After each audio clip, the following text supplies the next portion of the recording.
पुलवामा में गैर कश्मीरी को गोली मारी गई है। ये बड़ी खबर आपको कश्मीर से बता रहे हैं। कश्मीर के पुलवामा में गैर कश्मीरी को गोली मारी गई है। पुलवामा के त्राल में गैर कश्मीरी युवक पर हमला किया गया। गैर कश्मीरी को फिर निशाना बनाया गया है। घाटी में घायल युवक को अस्पताल में भर्ती करा दिया गया है। सुरक्षा बलों ने इलाकों को चारों ओर से घेर लिया है और सर्च ऑपरेशन तेज कर दिया गया है। ये बड़ी खबर कश्मीर के पुलवामा से बता रहे हैं। सुरक्षा बलों ने इलाके को चारों ओर से घेर लिया है, सर्च ऑपरेशन तेज कर दिया है। गैर कश्मीरी को फिर से निशाना बनाया गया है घाटी में। ये बड़ी खबर बता रहे हैं। इसी खबर पर और अधिक जानकारी के साथ मेरे सहयोगी रमन सैनी हमारे साथ जुड़ चुके हैं। रमन, खबर पर क्या कुछ अपडेट? जी हाँ पलक, देखिए जिस तरीके से लगातार कश्मीर घाटी के अंदर आतंक के ग्राफ को बढ़ाने की कोशिश की जा रही है और डर और खौफ का माहौल पैदा करने की कोशिश आतंकियों की तरफ से की जा रही है। पिछले एक हफ्ते में ये तीसरी घटना है जब गैर कश्मीरी को कश्मीर घाटी के अंदर निशाना बनाते हुए नुकसान पहुंचाने की कोशिश जो की गई है। सबसे पहले घटना जो है वो सरकार का गठन 16 तारीख को होता है और उसके बाद 18 तारीख को पहली टारगेट किलिंग की घटना जो है वो शोपिया में आती है, जहाँ अशोक चौहान नाम के एक व्यक्ति को जो बिहार का रहने वाला है उसको निशाना बनाया जाता है और गोली मारकर उनकी हत्या कर दी जाती है। उसके बाद 20 तारीख को करवा चौथ के दिन जो गांदरबल का गगनगीर का इलाका है वहां पर एक टनल कंस्ट्रक्शन कंपनी का जो एक ऑफिस था वहां पर हमला किया जाता है और 7 लोगों की जान ले ली जाती है, जिसमें से 5 गैर कश्मीरी थे। और उसके बाद अब ये ताजा घटना जो है आज सुबह की है, जो अनंतनाग के त्राल इलाके में जहां शुभम कुमार का 19 वर्षीय एक लड़का है, यूपी के बिजनौर इलाके का रहने वाला है और उस इलाके के अंदर मेहनत मजदूरी का काम करता था और आज सुबह उसे गोली मारकर जो है वो मारने की कोशिश की। गनीमत ये रही कि गोली उसके हाथ पर लगी, जिसकी वजह से उसकी जान बच गई, लेकिन गंभीर अवस्था में जब उसको खून से लथपथ वहां से इवैक्यूएट किया गया तो हॉस्पिटल में, त्राल के हॉस्पिटल में उसको एडमिट करवाया गया है, जहां उसका इलाज चल रहा है। अब इस घटना के सामने आने के तुरंत बाद ही पूरे इलाके की घेराबंदी सुरक्षा बलों ने कर दी है और वहां पर आतंकियों की तलाश जो है वो की जा रही है। इससे पहले की जो 2 घटनाएं हैं वो दोनों घटनाएं जो हैं जब शाम ढलना शुरू होती है, यानी कि रात होने से पहले इन घटनाओं को अंजाम दिया गया था, लेकिन आज की जो घटना है वो सूरज उदय होने के बाद हुआ है, यानी कि पूरा दिन जो है वो सुरक्षा बलों के पास है उन आतंकवादियों की तलाश में, क्योंकि रात होने के बाद कहीं ना कहीं आतंकियों को अपर हैंड मिल जाता था। अंधेरे का फायदा उठाकर, घने जंगलों का फायदा उठाकर आतंकी वहां से स्नीक इन कर जाते थे, निकलकर अपनी जान बचा लेते थे। लेकिन ये जो घटना है ये दिन दिहाड़े हुई है, इसलिए यहाँ पर अब सुरक्षा कर्मियों को उम्मीद है कि उन आतंकवादियों जो हाइब्रिड आतंकी भी हो सकते हैं और लश्कर तोयबा के खासतौर पर टीआरएफ का जो गुट यहाँ पर एक्टिवेट है उसके आतंकी भी हो सकते हैं, जिनकी तरफ से ये टारगेट किलिंग को अंजाम देकर यहाँ पर डर और खौफ का माहौल पैदा करने की कोशिश की जा रही है। इसके साथ ही जम्मू कश्मीर में जो इसमें सिक्योरिटी सिनेरियो बना हुआ है उसको लेकर लेफ्टिनेंट गवर्नर मनोज सिन्हा आज एक उच्च स्तरीय यूनिफाइड हेडक्वार्टर की मीटिंग उन्होंने बुलाई है, जिसमें सभी सुरक्षा एजेंसियां, जिसमें चाहे भारतीय सेना के ऑफिसर्स हो, जम्मू कश्मीर पुलिस, आसाम राइफल, यानी कि जितनी भी सुरक्षा एजेंसियां इस समय कश्मीर घाटी में तैनात हैं, उन सभी के शीर्ष टॉप ब्रास कमांडर्स जो होंगे वो इस मीटिंग में मौजूद रहेंगे। और देखिए कॉमन अगर हम बात करें तो जितने गैर कश्मीरी मजदूर हैं उन पर हमला जो है वे किया जा रहा है। क्या इस मीटिंग में ये संभावना, इस पर बात की जाए कि जितने भी कंस्ट्रक्शन प्रोजेक्ट सेंट्रल या नॉन सेंट्रल चल रहे हैं वहां पर सुरक्षा जो है वो बढ़ाई जाए, इस पर बात होने की संभावना है?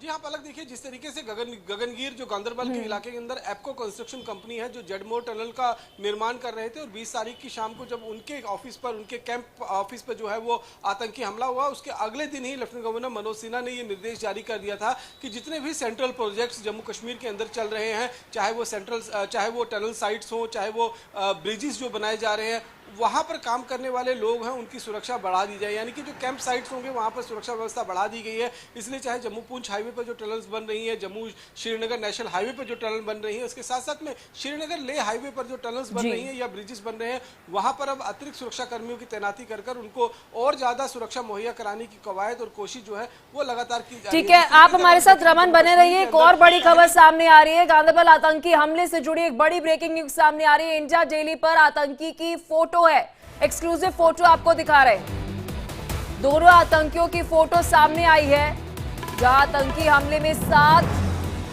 लोगों की मौत हो गई थी, लेकिन ये तस्वीर आपको दिखा रहे हैं। ये तस्वीर देखिए, इंडिया डेली के पास एक्सक्लूसिव ये फोटो है। एक तरफ बता दें कि इन सभी क्षेत्र में गांदरबल के साथ साथ अगर हम बात करें पुलवामा के अनंतनाग के अंदर सुरक्षा बलों ने सर्च ऑपरेशन जो है वो तेज कर दिया है। तो वही दूसरी तरफ आपको ये तस्वीर दिखा रहे हैं।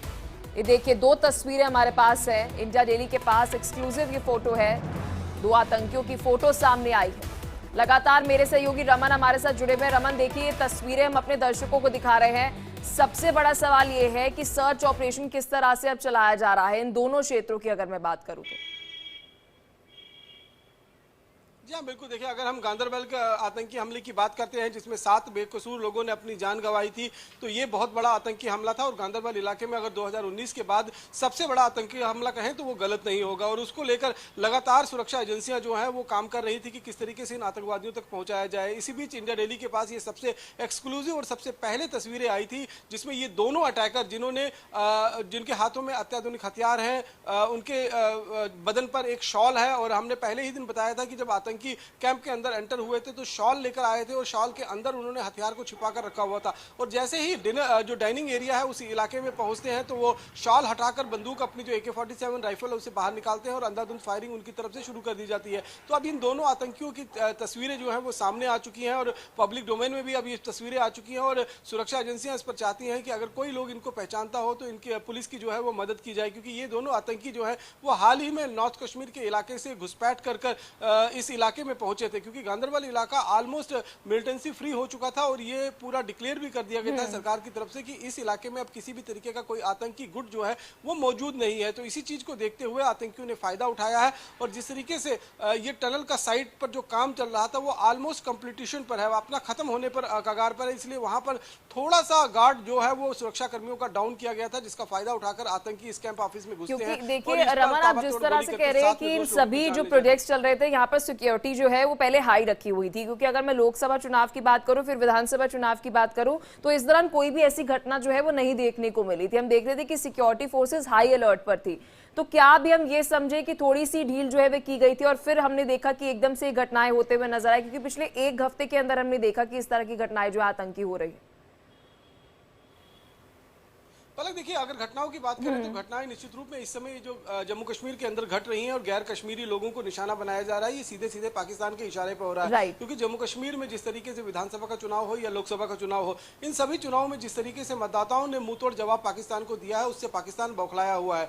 जहां तक प्रोजेक्ट की साइड की बात करें तो जब जब वहां पर काम होता है तो काम की शुरुआत से लेकर काम के अंत तक वहां पर सुरक्षा व्यवस्था जरूर तत्पर रखी जाती है। लेकिन जैसे जैसे काम कंप्लीटेशन पर होता है तो थोड़ा बहुत जो वहां पर फोर्सेस हैं उनका विड्रॉल जो है वो शुरू हो जाता है। और उसी स्तर पर इस समय जो जडमोर टनल का काम है वो चल रहा था, जिसका फायदा उठाकर आतंकियों ने उस कैंप ऑफिस पर हमला किया और सीधे तौर पर 7 निर्दोष लोगों की जान ले गई और 5 लोग जो है वो अभी भी जख्मी है और अस्पताल में अपनी जिंदगी मौत के साथ जो है वो रशाकशी कर रहे थे। लेकिन फिलहाल उन्हें जो है स्टेबल बताया जा रहा है। दूसरी तरफ जो त्राल में आज सुबह जो घटना सामने आई है उसको लेकर भी सुरक्षा कर्मियों ने चारों तरफ अपने ह्यूमन इंटेलिजेंस और इलेक्ट्रॉनिक इंटेलिजेंस दोनों के माध्यम से अपने जो सोर्सेस हैं उनको जो है हर जगह जो है वो तैनात कर दिया है। और कोशिश की जा रही है कि सर्च ऑपरेशन के माध्यम से उन आतंकवादियों तक पहुंचा जा सके जो इस समय कश्मीर घाटी के अंदर एक बड़ा खून खराबा करने की कोशिश कर रहे हैं और डर का माहौल पैदा करने की कोशिश कर रही है। ये जो जांच चल रही है, अपने 2 दिन पहले भी बताया था कि इस तरीके से कश्मीर के 7 जिले, जो 10 जिले हैं उनमें से 7 जिलों के अंदर एक क्रैकडाउन पुलिस की तरफ से किया गया था, जिसमें पुलिस को एक बड़ी सफलता भी मिली थी। तहरीके लयाबक या मुस्लिम नाम का एक लश्कर का संगठन है जिसका जो रिक्रूटमेंट करता था कश्मीरी युवकों का आतंकवादी बनने के लिए, उस मॉड्यूल का भांडाफोड़ कर उनमें से